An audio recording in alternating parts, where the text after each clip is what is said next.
आपको बताना है कि electric current in the given circuit, number 1, I is equal to what is electric current in the given circuit? Number 1,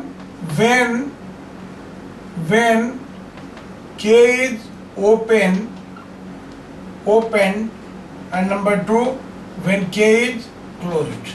इन दो case में आपको बताना है, जब K ओपन रहेगा तो उस समय बताना है आपको व्हाट इज करंट, राइट, और जब K क्लोज होगा तब उसको बताना है।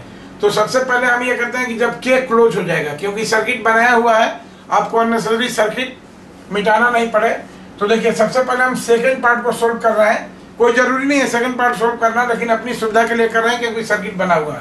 Now when K is close, जब K को क्लोज करेंगे तो क्या हो जाएगा, ये कनेक्शन हमारा इस तरह से होगा। Now this will be the equivalent circuit when K is closed, right.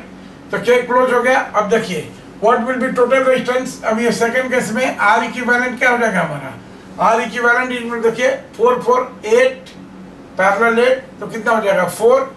तो R equivalent will be equal to 4 ohm and supply voltage, therefore what is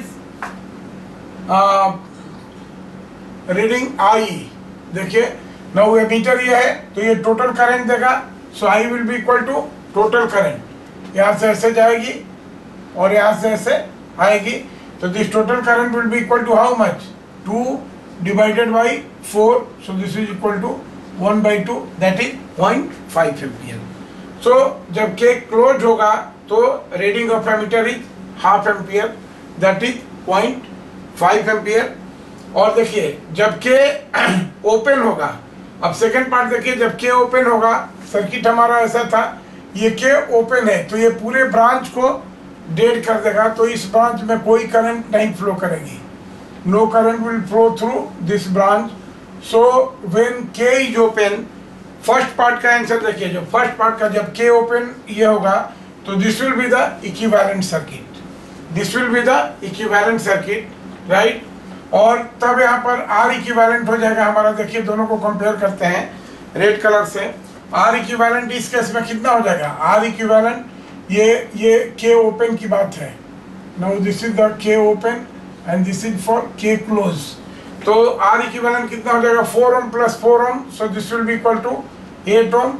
और करंट कितनी हो जाएगी, this will be equal to 2 by supply voltage 2/8 which is equal to 1/4 ampere.